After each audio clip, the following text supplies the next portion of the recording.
Hi, I am Harvey Hubble from Harvey Hubble's Show and Tell, and I'm here with my godfather, Igor Sikorsky. Welcome to a great interview. This is our third interview with Igor. I've known him my whole life, and it's going to be some really fun stuff we're going to be talking about. And thank you for coming to Show and Tell with us today. Hi, Igor. Hi, Harvey. How are you? I'm doing well. Good. Let's talk about your mom. Who's your mom? My mom was Elizabeth Simon. She was born in Russia at a time when it was still the Tsarist regime. So, What year? So she was born in an era when women's rights were unheard of, and her function was to support her husband and raise 4 teenage boys. That's a full-time job. Wow. So, she married your dad. Yep, they married in 1923. They were then both refugees from the revolution in Russia. Mother came out by way of Japan from the east, and father came out through the Murmansk, which was in the northern part of Russia. Tell me about your father. Your father, the interesting story about your father is he was told the day before. Yes, because father, I think most people in America know him for helicopters, but what they have to know is that the rather remarkable life built around aviation. He was a teenager when he heard about the Wright brothers' flight and dedicated himself as a teenager to planes. He built a couple of helicopters in 1909. Can you imagine? And they weren't successful. He would say they were actually very good helicopters. They had strange vibrations, they made a lot of noise, they raised clouds of dust, had a technical defect, they couldn't fly. But he had an intuition that told him the problem was that the engines that existed at that time were too heavy for the ratio of horsepower they had. So he had to wait for a number of years, 30, till engines were available that had a better weight to horsepower ratio. At any rate, he built planes in Russia. And when the revolution came, workers at the plant where he was building planes for the Tsarist army in World War I, the workers came to him because the revolution had dissolved the government and told him he was slated to be shot the next morning because the Bolsheviks at that time thought if someone was an engineer or an officer, he had to belong to the upper class, and they would shoot him. At any rate, he came to America, and my mother and father met in a Russian church that favored the refugees from Russia. And they had 4 children. I had 3 brothers, and who's the oldest? Who is the oldest? Sergei. My brother Sergei, who just passed, and then there was Nikolai, and I'm the 3rd. Well, Sergei is the oldest. Right. And he ended up working in the air and space. Right. Sergei devoted his life at what was originally United Aircraft and now is known as United Technologies. And how many languages did he speak? Sergei is very talented. Sergei could translate in Russian, obviously, English, obviously, but then German, Italian, Japanese, and a smattering of Chinese. The reason he had simply the ability to pick up languages incredibly. And he had an additional talent. It wasn't just that he could translate, but he could translate and take apart a helicopter part by part in 5 different languages. So he, for many years, was always accompanied whenever United Tech negotiated contracts with any country, because he could always find someone who spoke one of the languages that Sergei could translate. That's great. Who's your next brother? Nikolai. And Nikolai was spent his life as a violinist. He played the violin in a number of local orchestras, and then gradually in quartets, and he taught. As he lost his hearing, that made it more difficult for him to teach. But that his life was devoted to music. You know, I didn't tell you, I was thinking about this. You know, we went to the tea shop, the JT Chinese place that we would eat at. Yes. I was driving down the road one day, and the last time I saw Nikolai, he was in his smart car. Yes. And he was driving down the road, and he pulled into the tea store. And I pulled in, I said, Nikolai, I had a dream about you last night. And he said, of course you did, Harvey. And that was the last time I saw him. Then he passed away after that. Right. Yeah, he would, he loved cars. Yeah, oh, he loved cars. He was friends with my uncle. Yes, he and your uncle would talk automobiles for all day long, and they loved cars as your uncle did. As my uncle did, and you were friends with my father. Yes. How long were you friends with my father? Or how long have you known my father? Oh, I've known your father. We met in 1944. Wow. That's a long time. We met in prep school at Choate, and we continued a friendship for many, many years. And eventually, we shared time here at the Air Museum. We were both on the board of directors. Harvey, your father, became very interested and very active and very knowledgeable about the history of ballooning. And it was with you and with him that we went to a balloon meet in Poland, just as an example, and in Canada, and in New Mexico, Yep. as well as just wherever there was a balloon meet, Harvey, your father would be there. That's true. That we towed a lot of balloons. We certainly did. To a lot of places. And he was in the trip that we shared. We were in Poland, and this was in a time when Poland was still a communist government. And for an American to come in and honor Kosciuszko was always a little bit of a challenge, because Kosciuszko was certainly a Polish hero, as he was an American hero, but he also was noted in Poland having led an army, a Polish army that beat up a Russian army. And so Kosciuszko's name was had a double edge for the Poles in the communist era. And the motto was for your freedom and ours. That's right.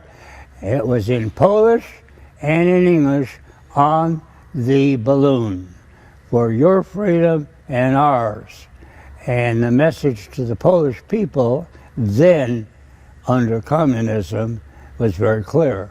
But they let the balloon in.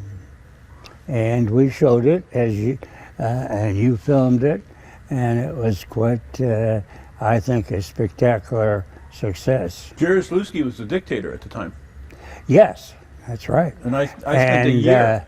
So this was a different era. It was an era where we were subjected to the scrutiny of the secret police, and your father had to go to the very top general in order to get permission to bring the balloon in. Yep. But they gave it. Yep. And we were on TV, and you made films of that event, which was a new opening for the Polish people to see someone, an American, honoring Kosciuszko, who, as I say, their hero, our hero, and not a hero to the Russians. Right. I did a year on and off of recon work over in Poland before the film crew showed up. Oh, all And right. that was pretty interesting times. That's right. And you were there then at the time when it was still a authoritarian state. Yep. And doubtless were followed because that was you wouldn't have been free there. You may not have noticed all the surveillance, but it was definitely going on. No, we knew, and there was soldiers, and they knew that there was an American in Warsaw, but they didn't, because I signed stuff, but I was moving around a lot, and I found the only film crews that we could have as freelancers back in those days. So a couple different things I want to talk to you about. Higher realities. All right. What? Talk to me about higher realities. I mean, Well, Father used that term for, here he was a pioneer in aviation, and therefore there was the whole side of aviation making planes higher and better. But he used the term in a metaphysical sense. He was a deeply spiritually interested individual also, all his life. And lectured and shared on the spiritual search. I think he devoted a lot of his life, when he wasn't involved with aviation directly, he was seeking to reconcile faith and reason,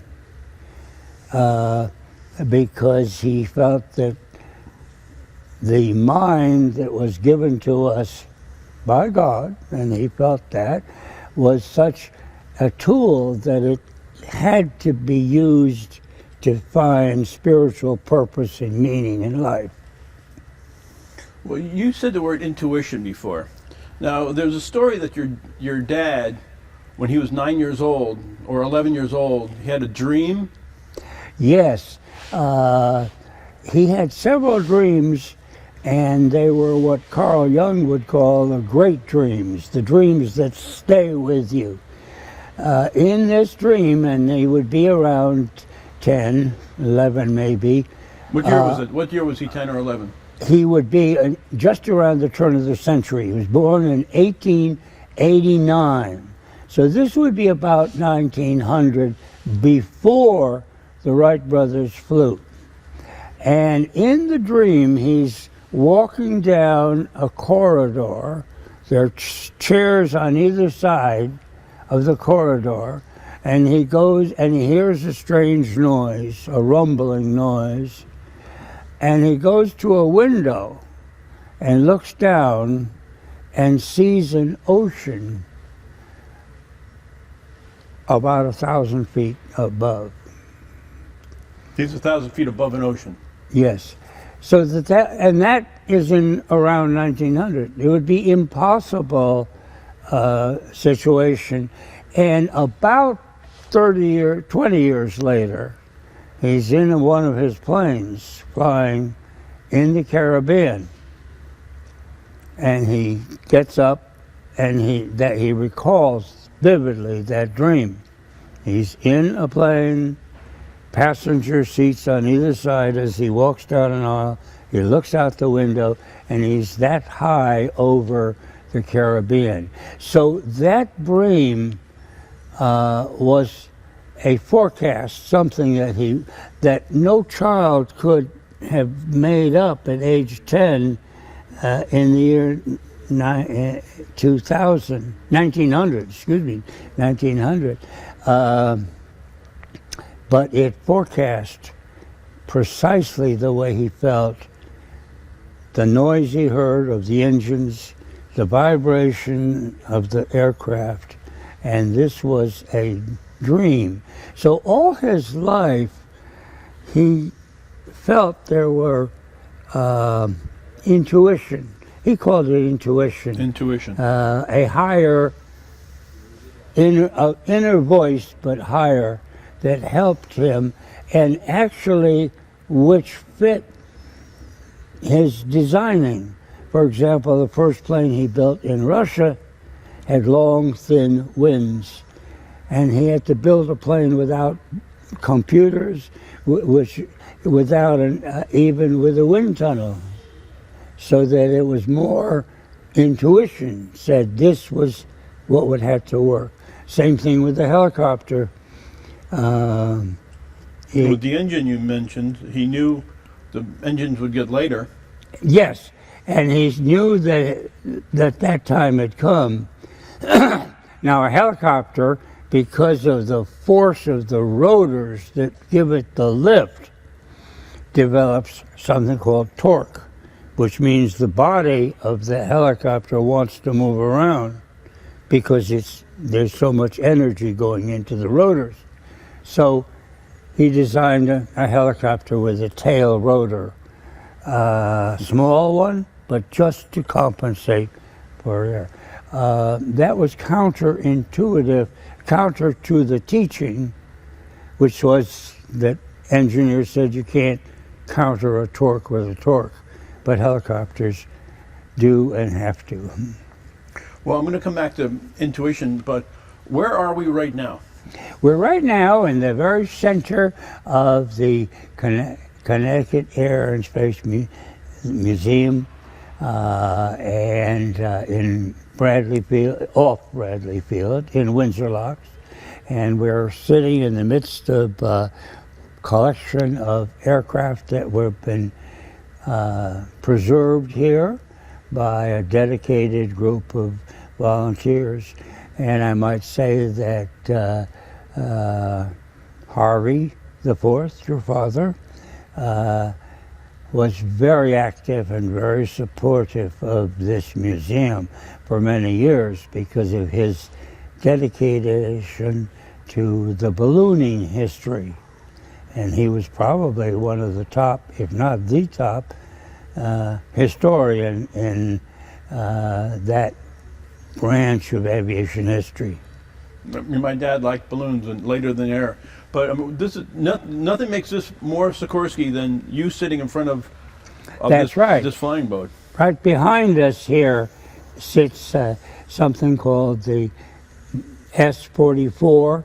44 simply stood for the 44th model of aircraft built by Father up to that time. S is Sikorsky 44. Right. And it's an S-44, and it's an amphibian, which means it can land on water. Because there wasn't airports in those days. There were not as many airports. Airports were quite rare when this was built, and this pioneered the fields in more in South America and the Caribbean. It also flew to Hawaii. So, but your dad had intuition of that hallway when he was a kid? Yes, he felt in the first amphibian he built was in 1928, and that was a very successful, smaller than this giant here that's behind us, but it pioneered air transportation in the Caribbean in the 1929, 1930s, and it was twin-engine amphibian, and this was a larger version built of that. Amphibians, because there were so few landing fields throughout the Caribbean, amphibians were the aircraft for that era. and what I think historians call the golden age of aviation in the 1930s is aviation went from a hobby and from a showpiece to a commercial base. Well, you'd fly from New York City down to the Caribbean and something like that. Yes, this one would fly from what was then called LaGuardia Airport outside, and the LaGuardia Airport was on the edge of water, and it had and so the amphibia could land and operate from LaGuardia Airport, and from there it would take a flight down to usually to Florida, and then from Florida to a wide spectrum of islands. Pan Am.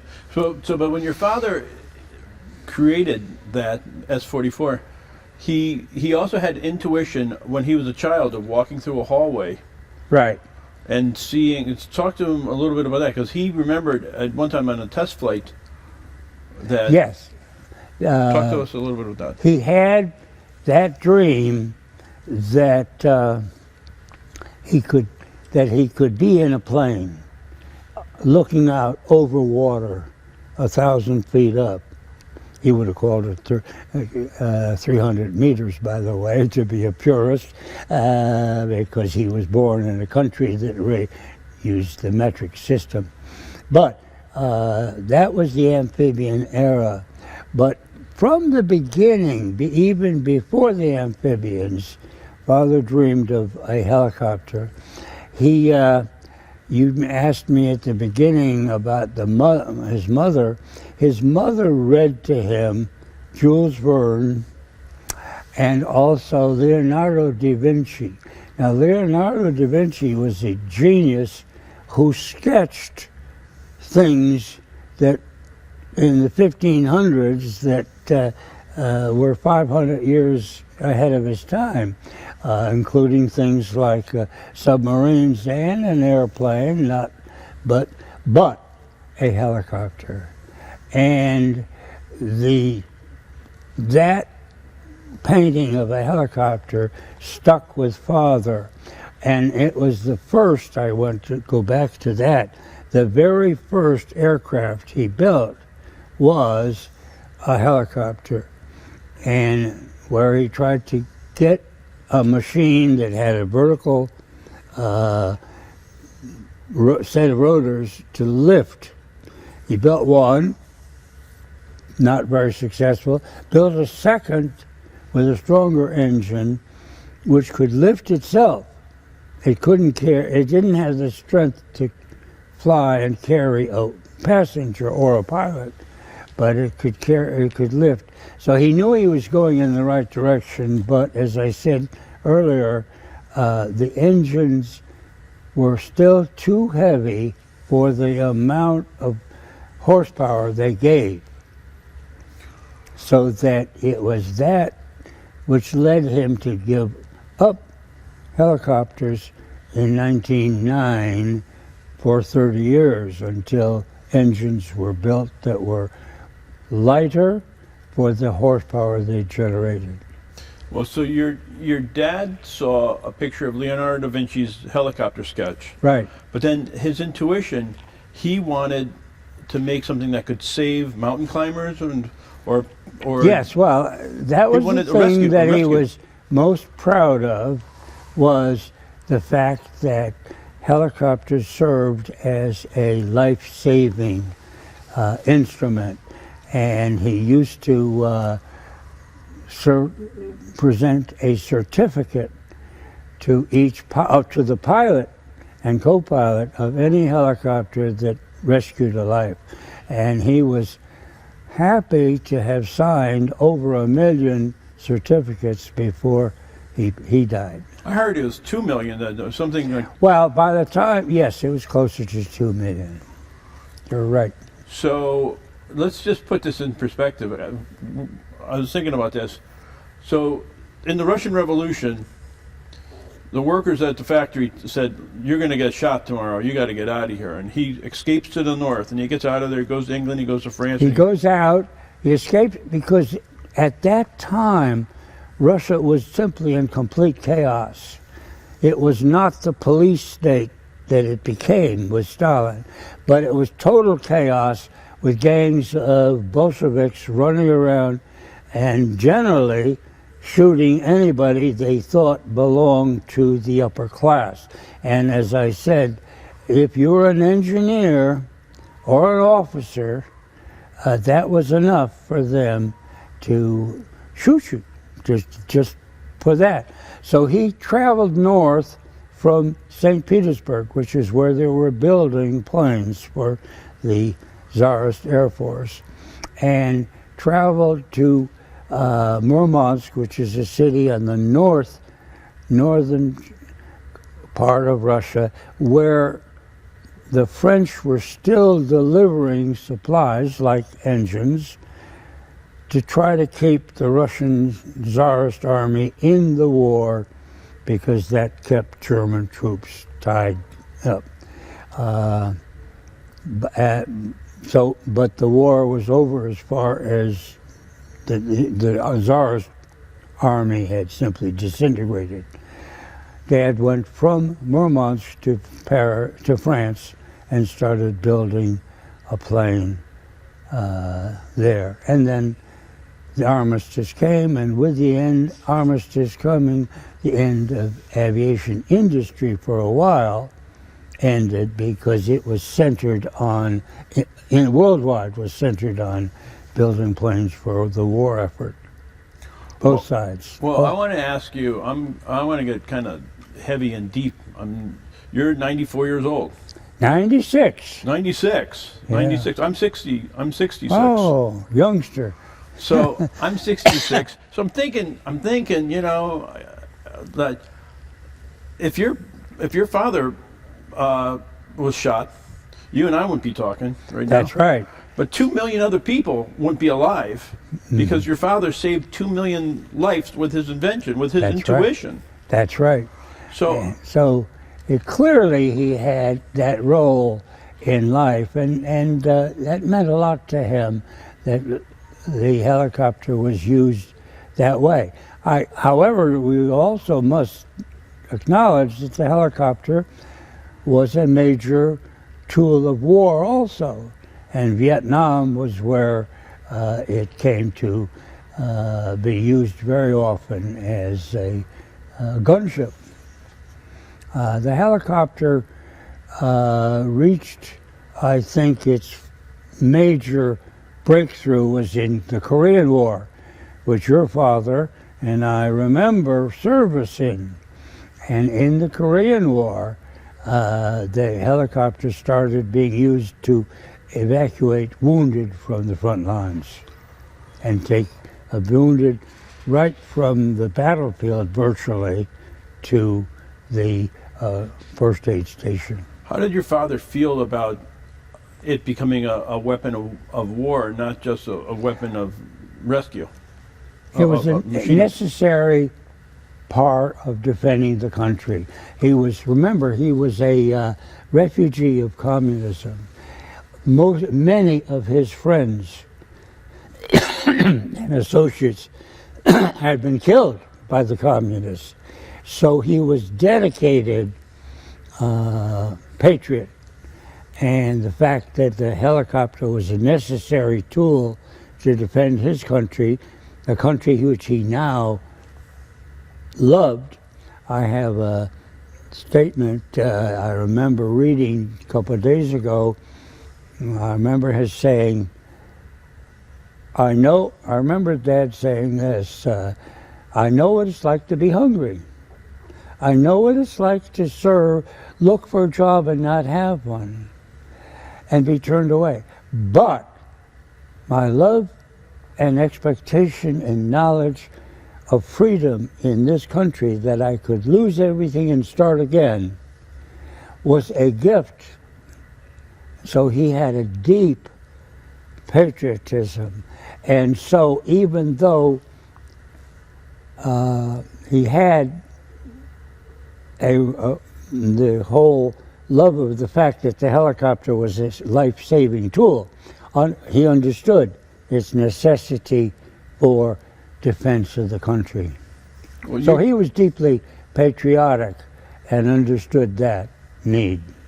your dad was a genius who was an immigrant from one nation over to build the United States. That's right. He was, and he came here virtually penniless and had to start again. And so not only had he lost everything, but that what he loved, aviation, was also at that point in its lowest point, because with the war ended, so the aviation industry ended for a period. So that the pioneers in the 1920s were more showmen. They would go around and offer people to a ride. That was what was going on in the 1920s. And it was only gradually that people would develop a commercial basis. And Pan American, by using the amphibians that Father built, developed a commercial use for transportation starting in the Caribbean. Well, so Pan American called up your dad, and they called up Lucky Lindbergh. That's right. And they got those two guys Lindbergh together. was a consultant to the Pan American Airways. And he and Father worked together to plan the routes and to find landing spots and places which they would be able to land a plane on water and taxi on a ramp onto land. That's where the amphibian, being both land and sea, could fit that need of opening up places where there weren't airports. But so these guys would get together, they'd look at maps and they'd say, hey, I think we could go here, we could go here. But then they would fly. And then they would fly over the area and map it out. And so they flew all over the Yucatan. There is a side story there that I think I've always been fascinated with, is they flew over the Yucatan before most of the Mayan ruins had been developed. They were at Chichen Itza, which was the center of the Mayan development archaeologically. But they could fly over the whole peninsula and tell the archaeologists that where other cities were buried, because they would see a pattern of hillsides that were geometric and that could not have been done by chance, which means the jungle had covered up buildings onto there, and they could plot the buildings in the Yucatan for the archaeologists. That would be in the very early 1930s when when Yucatan was being opened up. That's crazy. Mm-hmm. That's crazy. So we're talking a lot about intuition. We're talking a lot about life and death. And but what is, Igor? What is the meaning of life? Why are we here? Well, Father was asked once, what is the meaning of life? And in 200 words, imagine saying, what is the meaning? And he gave it a very deeply spiritual meaning, in which each life, well, first I think he would say very firmly that birth is not the beginning, it's simply a continuation. And death is not the end, it's simply call it a graduation. He preferred the word graduation to death. And each life is a potential for learning higher realities, learning the purpose and meaning, and to seek the guidance of, call it intuition, call it an inner voice, call it a mentor. But he was very concerned, very convinced that life, his life, and life in general had a purpose, had a meaning, and that meaning was to grow spiritually closer to God. And that meant living a life that's creative, meaningful, kind, and compassionate. And I think he was all those. And so we're just between two stations. We're just a classroom. We're just a classroom. I ask this of people, even if this is the way he would have handled it, I know. Even if you reject reincarnation, what have you learned in this lifetime that really is merits? So that I ask that, and he did ask that as an exercise. What in your life is important enough so that you'd say, boy, if there is reincarnation, I want to remember this particular truth that I learned. And also, if you've got some unfinished business, which always means people you've left behind that you haven't forgiven, clean that up. You always talk about forgiving. You talk about that a lot. In your heart, you leave notes and you talk about forgiving. And so that's because that's our job. We're supposed to, maybe we misunderstand things, or maybe we see it from... Yeah, and part of our growth is to increasingly see the purpose and meaning in life as something that is growth, that is teaching us compassion and forgiveness. Always forgiveness. Always because judgment, by its very nature, limits us.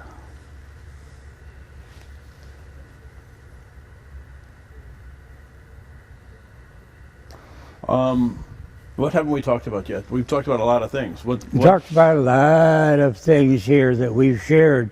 Certainly I shared much of this with your father. We've shared his role, which I think is so important in the creation of this, in the expansion of this museum. The museum existed, but he gave it a support, very real, tangible support and inspiration. The whole picture of ballooning that made this place a center for history about that. So first off, a credit to him. And I'm grateful to him for that relationship that we had. And its role here in the creating, helping sustain and expand and make more meaningful this museum. That's very important, I think, and I know how much it meant to your father. What is the depth of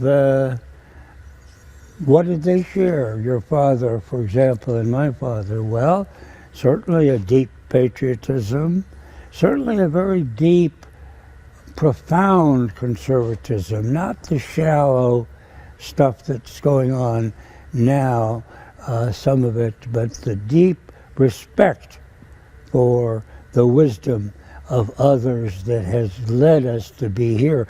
Your father knew that because it was part of your father's heritage, 3-4 generations.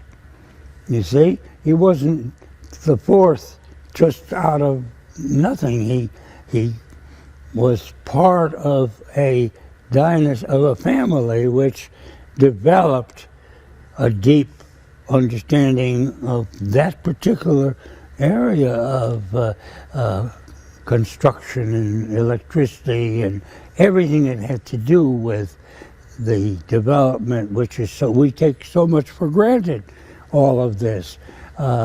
So they both shared the reverence and respect for the wisdom of the past. That was something that is important and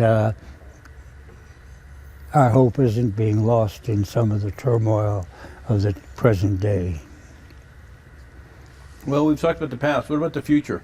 What's going to happen? You've witnessed some stuff. You've walked a couple miles. How do you predict America is gonna be in years from now? Oh, that's a toughie. I think we're going through a time of turbulence. I can't deny that. I'm not trying to be small, but I see our democracy being challenged severely because it was built on a very, if you go back to the founding fathers and the Constitution, you see a Constitution built to limit the power of the executive. We've gone through cycles, and that's a very important central piece of Americana.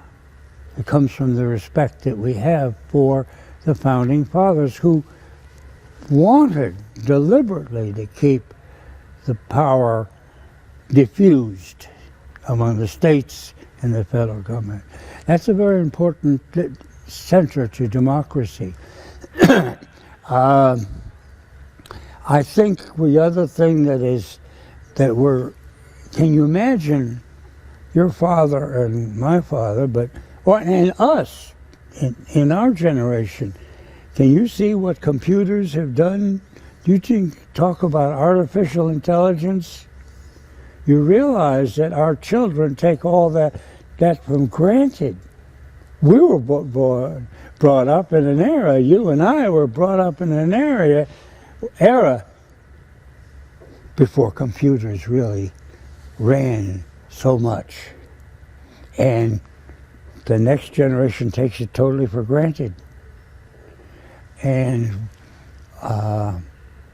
will we have artificial intelligence? And the other thing that I would think is the worst thing is that that we have lost a common basis of reality, because you can doctor what's shown on TV. That's what they're showing. You can doctor the films that they show something completely different, and you can so we live even at the moment that we're talking now, where half the country has one set of beliefs that they're absolutely positive of politically, and another half of the country has another set. And that comes from the fact that you can doctor what is reported. So the fact that we live in a country, in a world, in a time where mass communication is possible, it means we can also live in a time where you can doctor what's shown on a TV screen to make it what you want politically. And that's something that is our generation. We weren't raised in that. You're raised in the dawn of as a youngster, you'd be raised in the dawn of television, right? But now we have beyond television that can create an image of news which supports your particular position. Well, your brother Nikolai went in 1969 on July. We went and saw the Apollo 11 lift off and go to the moon. That's right. He went with us, and the computer that they had to send us to the moon in 1969 is incredibly. It was a huge computer, but could have a little bit of computing power. It was rooms, the size of a room, but it had very little computing power. Now you have gentlemen like Elon Musk who want to put cities on Mars and cities on the moon. Right. I mean, think about that. It's inventors and aviators, and how many rockets have gone up and blown up, but they're still like your dad's helicopter. They're beginning to go in the right direction. Well, that's a good point that I'd like to share then on this. When Father built his first helicopter in America, not the 1909, which is there, but he built a frame He didn't have blueprints. There are no blueprints. Obviously, there's no computer or nothing. He told some mechanics, build me a platform. We're going to put some rotors on top, and then I'm going to get in it and try to fly it. He said, I remember, that when he was reliving his childhood, you built a plane not knowing if the plane could fly, and then not knowing how to fly it if it could fly. You had to do both. And he said that if there was an accident, was it the fault of the designer or was it the fault of the pilot? He also said, by the way, when he learned to build planes, the designer was also the chief test pilot. This eliminated bad designers. Now, he built the helicopter, and he got in it, and he flew it, and he felt the vibrations. So, you've heard about somebody building something by the seat of their pants. This literally, sitting in a cockpit, he felt there. I was around 10 years old, and we went to the plant, and I remember seeing Father talking to a man with a blowtorch. And he told the man with the blowtorch, make this a little shorter. He was taking the rear area where they had the rotor. He said, take it, cut it, make it 8 inches shorter, reattach it, and I'll fly it tomorrow. And I'll feel the vibration. Now, that is unheard of now. But he was building a plane from scratch, mostly by the building it and seeing mostly vibrations. Helicopters have bad vibrations, and they can tear apart a helicopter and have. But that's what he built. And it was now they build a helicopter entirely on a computer. There isn't a blueprint, there isn't a design, there isn't a prototype. The first helicopter is built entirely as a result of a computer. So we live, my dear friend, we live in a very, very different world. And it is run by computers in many ways. As I say, compare how the computer that my father built the first helicopter was between his ears. And now they built a machine entirely from a machine. So it's a different world. It's a different world. And I hope we don't lose the humanity. I hope, and they're even talking about writing artificial intelligence, writing a book, doing artwork. Are we going to become a superfluous species? Of course, if we play around with nuclear weapons, we might well concede. We might well, if we're not careful. Here, as I've said before, 2 people have at their fingertips the ability to launch 10,000 missiles, 10,000 nuclear weapons.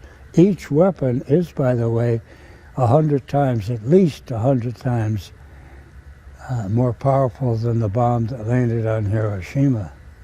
So you're talking to potentially 1,000,000 times as much radioactivity floating around the planet as what was in Chernobyl or in Hiroshima. Maybe that's just the next evolution of what happens with us. Maybe the next evolution is all human life ceases and machines just go on. Yeah, So. that's the direction. And Father would worry about that because he would worry about the loss of the human touch and how easy it is to substitute machines making decisions for people. Of course, maybe the people aren't that good. You've got to admit the people have not always made the right decisions either. So I don't want to leave you with a negative view. Ultimately, Father was deeply optimistic, simply because that was part of his faith. We will grow. We will grow, and individually and as a species. But every once in a while we have dark periods to go through. Well, at one time there was only 40, they said there was only 40 Homo sapiens on the planet. There were just small bands of us. That's right. And now, well, you know, when Father came to America, it was in the middle of one of the 1920, they had a census, and they had 2 billion people in the planet. 2 billion people on the planet. Now we're approaching 10 billion. Mm-hmm. And that's one century. We've gone from 2 billion to close to 10 billion in 1 century. And what's going to happen with that? Of course, I remember seeing a cartoon, 2 generals are leaving the Pentagon. And one of the generals says, "We don't get enough respect. Here we are, everybody's worried about overpopulation, and here we are doing our best to meet that problem." So, we shall see what growth, what your children, what my children will see.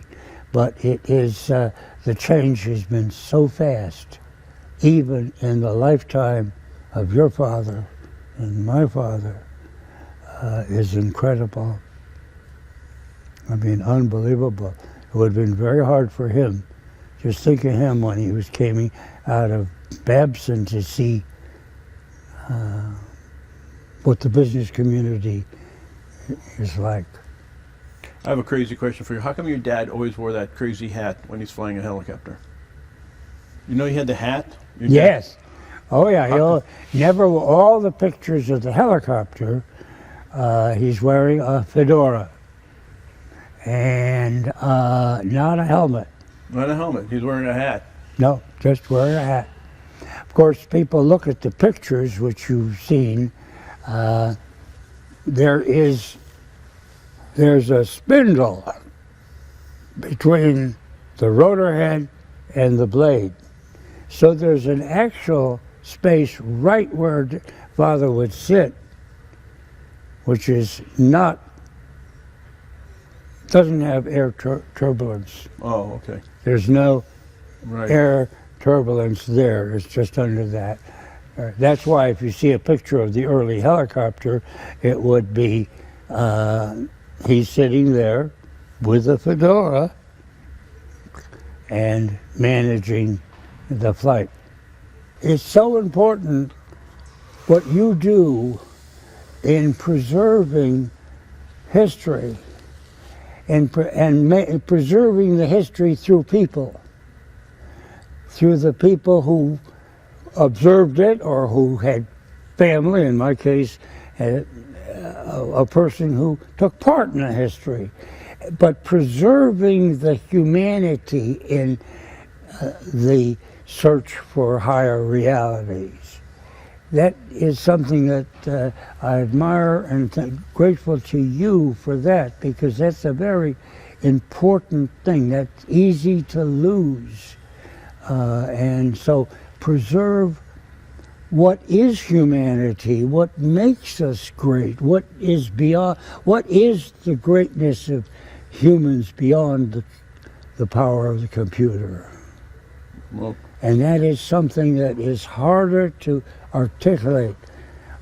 But you capture the people who personify it. Capture Time Productions, baby. That's what we do, Igor. That's Capture great. Time Productions. What do you know about your father that nobody else knows? And growing up with that man, I mean, he would come home. You'd saw him at work when he was with engineers and stuff, but he'd come home to you. And what did he instill as family values with you and your brothers? Well, I would say one of my memories of the childhood that are most deep, we had a very large table, and when we would be with Father, he would be sitting at the table, and they would be all, can you imagine, there's 4 teenagers. Now, you know, teenagers know everything. You know how that is. And he had a ability to put a question out and listen to, he never said, that's nonsense or you're wrong, but he'd wait to hear something and then say, oh yeah, that's good. That's hold on to that. And I was told by engineers, people who worked with Father in the very, very early days of the helicopter, they would say that was his style. He would bring out the best in someone without judging, and he never put anyone down, whether he was talking about philosophy or engineering. But what he did was bring out the best that they had. So he was a great listener as well as lecturer. And he listened and in a very positive way. Do we think we'll ever see another innovator like your father without the use of AI or computers? Your question is whether there will be another innovator, whether AI will dominate the whole world. And that's a great question. That's a really great question, and I don't have an answer for it. And it certainly is a concern. The geniuses are going to be born. They will become. That's just part of life. Will they have a way to express themselves? That was one of the things that was so, Martin, remember what I mentioned earlier about my father saying he came here, he was hungry, he was looking for work, but he never doubted the fact that if he failed, he could pick up and move again and try again. And he did fail, by the way, fail many times in aviation. He designed, not every design worked. And that was the quality that is human. Now with AI, I don't know. We're in a completely different world, and AI will simply try 1,000 different methods of trying to solve a problem, and then because being a computer, it can take 1,000 in a few minutes. Will we lose the capacity of... Father once, I will add this too, he had a speech that he made in Washington. I remember this because I was there. He was making a speech, and he talked, this was right after '69, which you mentioned, when the moon rocket was launched. And Father said that we witnessed the supreme work of a large group of men working together to make that possible. But they said he admired what they did, but he said we should never forget that mankind moves forward with the individual brilliance and the work of an individual. It was not a committee. The ultimate progress of man comes from individual thought, which is different. Now, I don't know what he would say about artificial intelligence, what we can say about it. Will it take over the thinking process? And will we be just a subservient species? AI's pet. That's our challenge. I think that's the We're challenge going to be AI's. of our time. That's the challenge of the next generation. What are your favorite, most technological advancement in your lifetime? Of my father? No, of yours. Yours. Of mine. I have just finished my novel,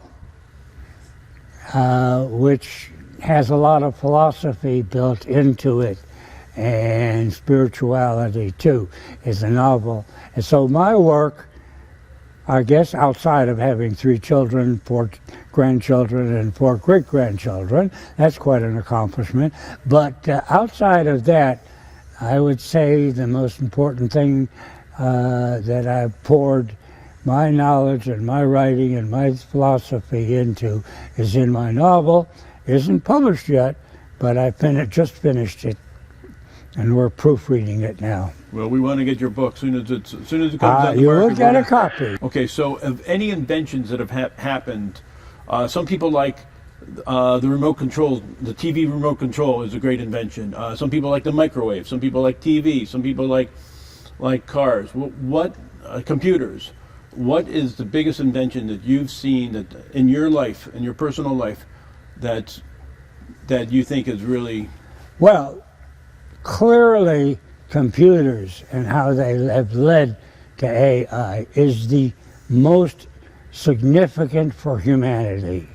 I think you can't ignore what that means for the next generations, how it will run almost everything, is our economic system.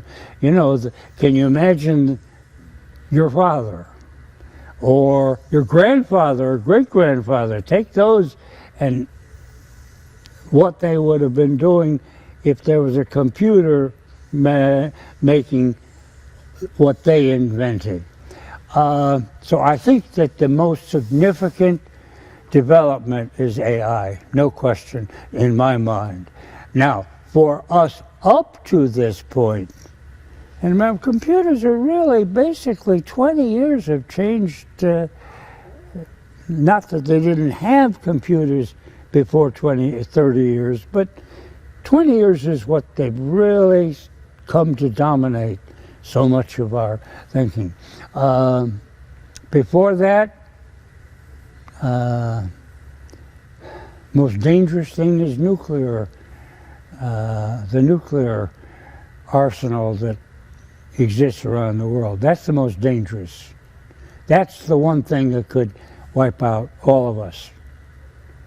There's enough nuclear bombs featured, and some of them, you see, I will say this, one great danger that we face is AI linked to our military system, so that the idea of what they were afraid was that what if the Russians knocked out the Pentagon and Washington? Would we be helpless? Well, we would build up a system that would respond to the Russians automatically and outline them. Now the problem is that means that there's systems out there designed to trigger a nuclear response.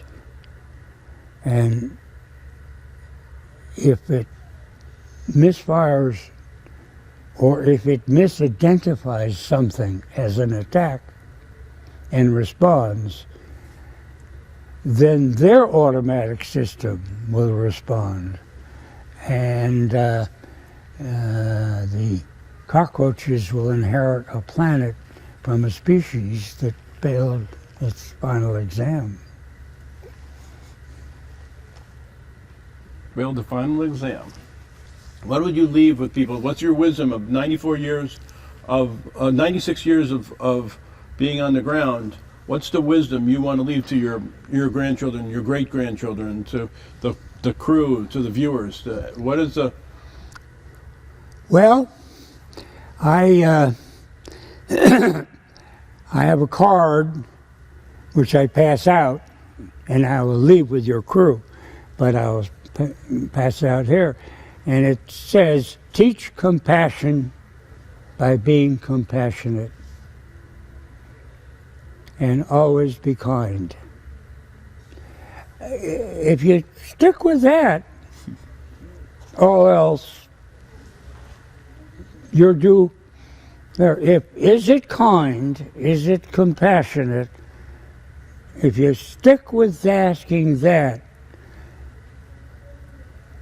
it's all right. It'll work out. The rest of it is all bullshit. But the rest of it is what you contribute by way of kindness and compassion.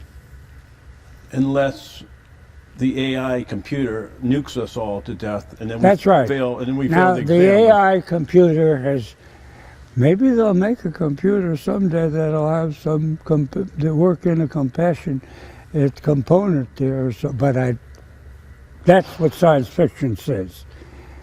There's a science fiction, Asimov was a science fiction writer, and he predicted robots that would be able to do this 60, 80 years ago in his books.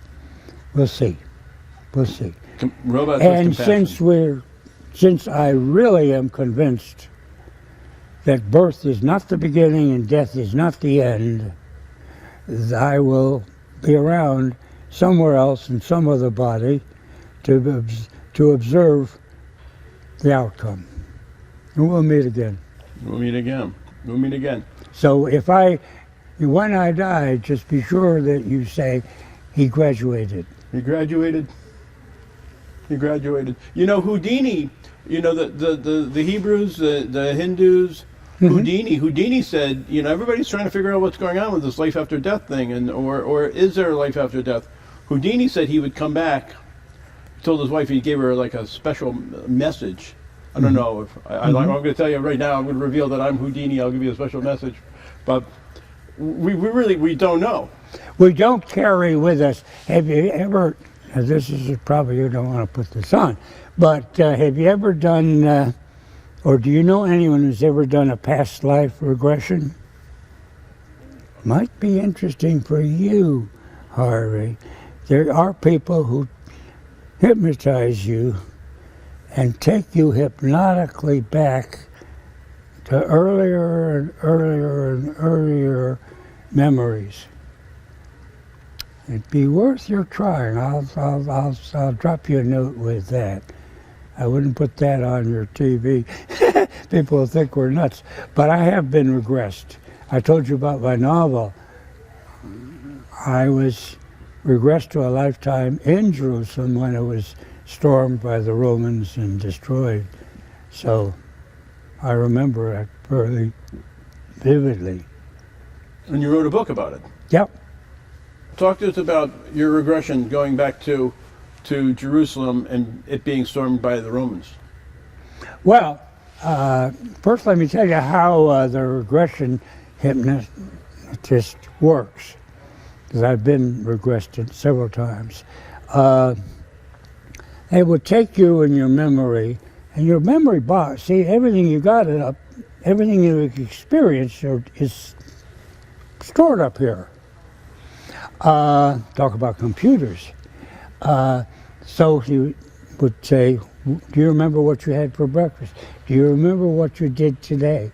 Do you remember? Then they'd go through key days, like, the first day you went to school, or the first love affair, or the first sex, or the key things that stay up here, usually, or a loss of a loved one, all these things. But if you keep going back and back and back, take it back to when you're 5 years old, or when you actually, a hypnotist can take you back to your pre-verbal. Take you back to those first 2 years. It's stored something down there. Then, if he takes you back beyond that, you might make contact. Not everybody does. I've been through this. About a third of the people make contact with an earlier memory. And by the way, a lot of people say, no, it's nonsense. Okay. I'm not wedded to proving it to you, but I accept the fact that I had a vivid memory of the last days. Mostly the memories that you have very often are when you're killed, because the terror of approaching death is what makes the biggest stamp in your subconscious. So, you know, I remember, I can still visualize the Roman as he put his stake right through me. But, and I also was killed by a Mongols. But anyway, now, the important point of this, though, from the point of view, and I'm going to repeat something for you guys. Laugh if you will, or say this is crazy, but for half an hour tonight, when you're alone, for half an hour, think to yourself, what if reincarnation were real? What have I learned in this lifetime that I would want to have in the next lifetime? Because you're really asking, what is your life about? But one thing, and the second, and this is really what I say is, if you've got, this is your exercise, if you've got unfinished business, and that means people that you haven't forgiven, that you're carrying around as a grudge, Easterners will say, you'll meet them again and again in lifetime after lifetime after lifetime until you learn how to forgive them. So why not do that this time and save all that from future lives? Now, it won't hurt you, even if you say this is all nonsense. Igor's talking nonsense, he's crazy. It won't hurt you to explore grudges that you're carrying around, even if they're dead and gone, because they're not dead and gone between your ears. Think about the one that you haven't forgiven yet and find a way. All right? Then you can do exercises to try to make contact with your higher guides and your higher realities. Your higher realities. So I would say what Father gave to me was this desire to search for what it's all about and why. That's the biggest gift he's given to me. He's given to me in a very honorable name, too. That, I would say, is the very first thing. A respected name. And the second thing would be the search. In reincarnation, is there ever a stop to it? Do you ever get to... No, you do if... Now, these are metaphysical answers, and most people will say that Igor's nuts, so it's all right. But what the mystics would say, that each time you get closer toward seeing yourself as a spiritual, as a thought being. In other words, you are a thought being occupying a body. If we went to the moon or to Mars, we'd have to have a spacesuit, wouldn't we? We couldn't survive there.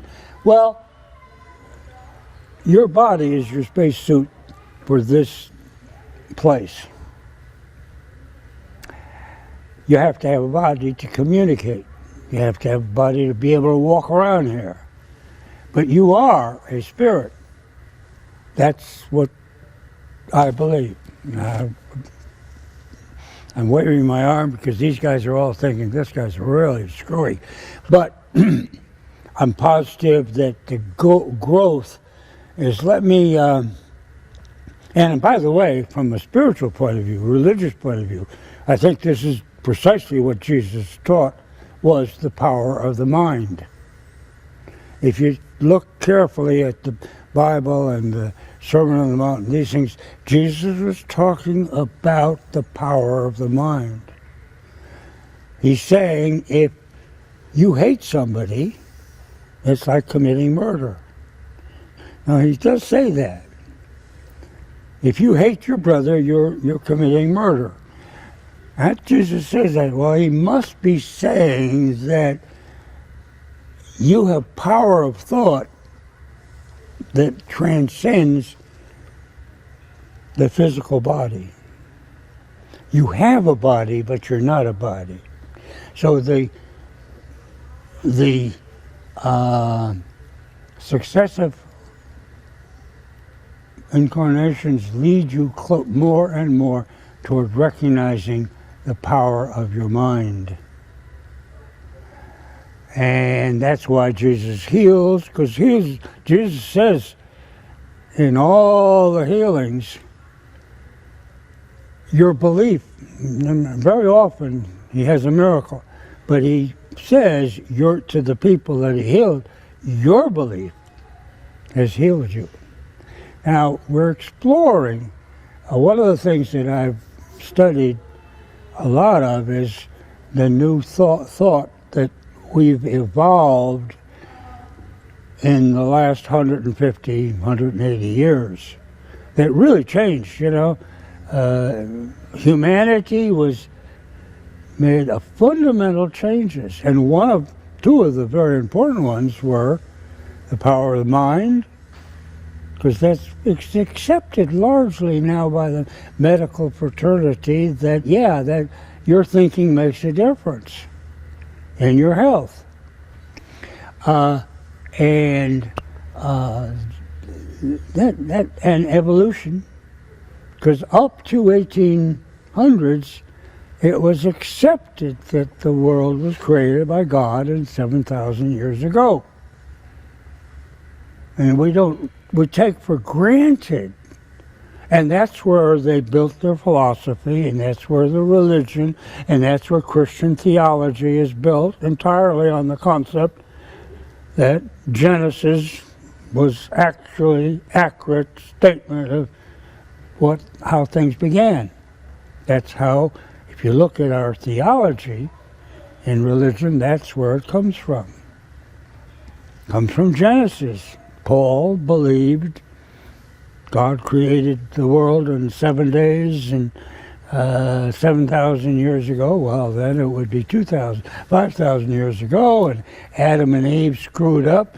So that's what started all humanity, and that is the theology basis for Christianity.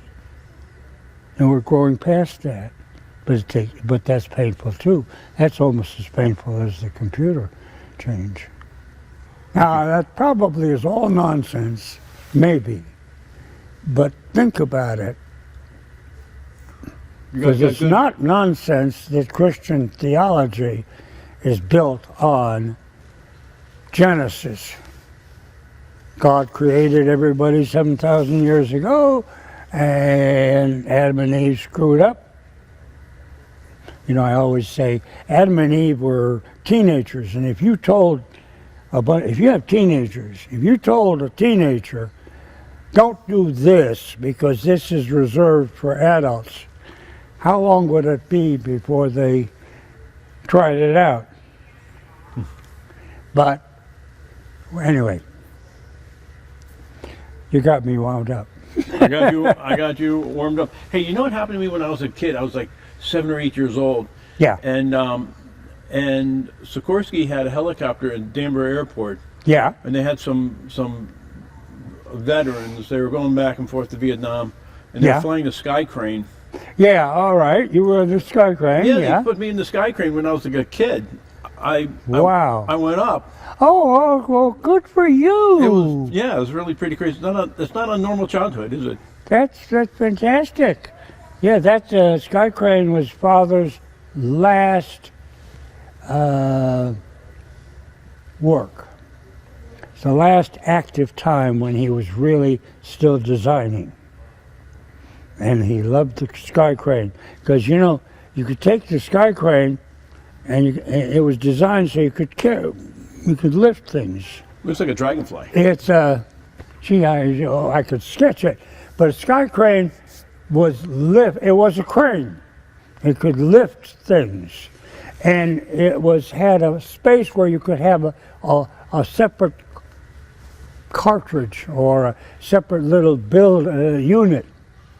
Now, for example, what they could do is had enough space in the cabin that they carry. They can take the cabin, put it down, and then it has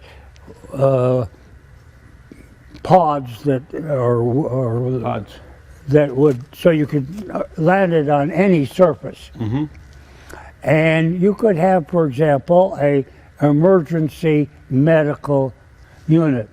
So you could take that and put it right next to a battlefield. Yep. And it had a doctor and a nurse, and enough to handle an emergency. And then you could fly somebody. The emergency, they used to call that the golden hour.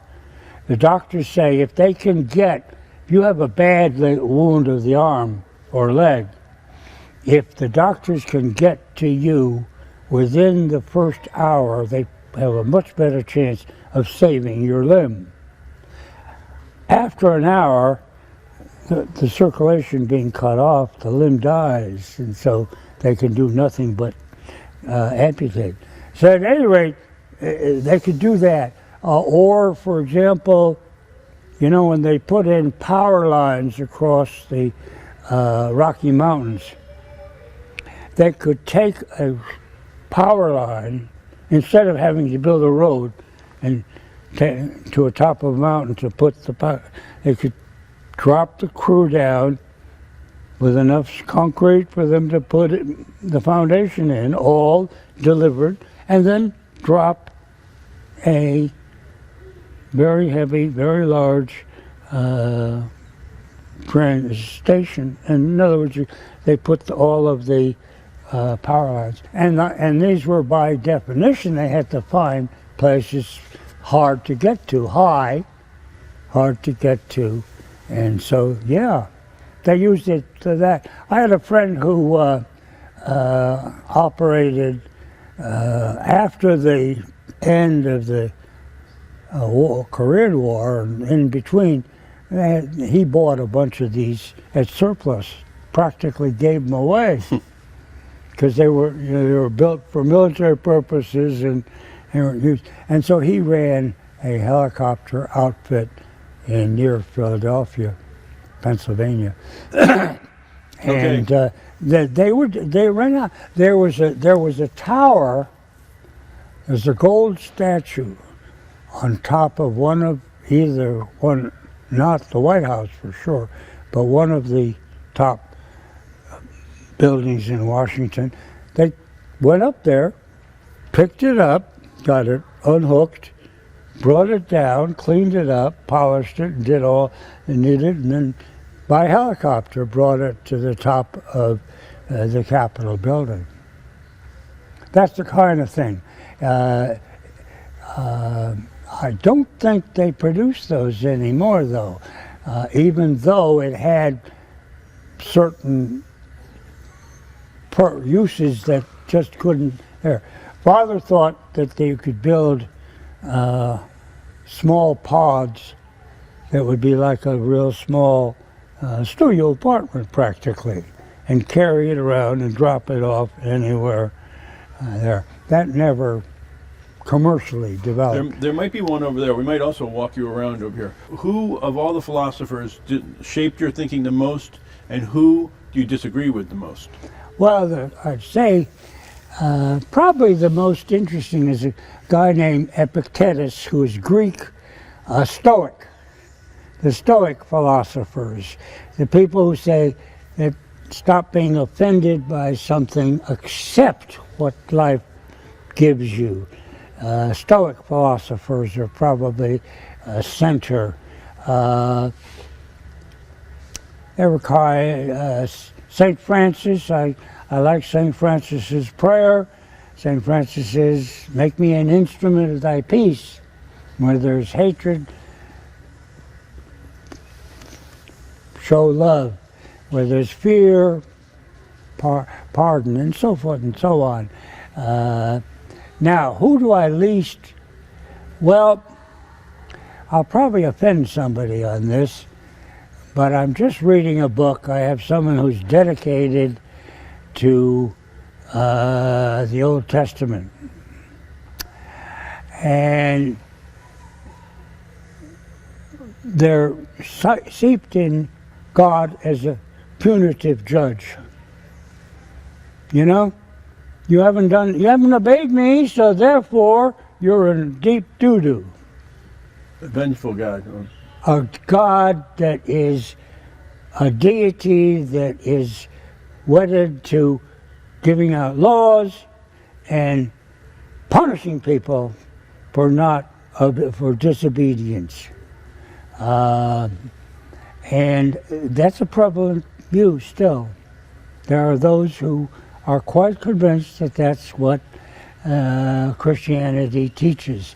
So I guess the guy and that comes mostly from Paul. I know St. Paul is supposed to be the founder and all that, but St. Paul messed up what Jesus taught. St. Paul really missed what Jesus taught and introduced sin and punishment, a God that had to be placated, had to be nice to God, because otherwise he's going to really make it tough. That's all comes from Paul. He's a vengeful Bedouin, but the Bedouins had something to do with that too. They were angry. They were just, Yeah. If you don't listen to what Father says, we're going to chop your hands off. That's right. That's Angry Bedouins. You don't want to get Bedouins upset. I know. No. What is your thoughts on robotics? And did you ever think it was going to reach this point, or do you think it was just going to stay fiction? When you were reading Isaac No, we're coming very close to that. We're really coming close to that. Now, they might not be robots in the sense the science fiction had them actually in a body that looked like a human body. But leaving that aside, they are back to what happened to computers. Do you realize I had a brother, George, and he worked for a computer in New York in very early days. And the computer was the size of a room, like from here to there, from here to you guys. And that was a computer that they used in New York so that a person, if you bought a blouse from one store, the manager somewhere could have a paper on top of their desk said, that shirt, here's the buyer who picked that shirt for that store, and that store sold 10 of them or didn't. In other words, they massed up information commercially. And that was 60, 70 years ago. But it was a room full this size. Now, we got a laptop computer. You can pick it up there and do, yeah. And an iPhone. This is bigger iPhone. than what we sent them into it's the moon. Really, this is bigger than what we sent Voyager 1. Yeah, how old is that? 20 years? Yeah, well, this is the newest update. No, not yours, but I mean, how old is the concept? iPhones are what, 20 years old, guys? 20 years, maybe? Yeah, I'd say so. Maybe a little less. They said if it shrunk down, if it was the size of George's computer back in the day, that this would be the size of New Jersey. That's what they said. By the way, I have a cartoon, and which I label, I'll send you a copy of it. It shows the telephone company now has invented a new invention to keep you from losing your telephone. And it shows the person holding a telephone here, and there's a little cable from that to his wrist. That's the new invention, so you won't lose that. The helper that I have loses her telephone, or she goes home and forgets it, and all that. But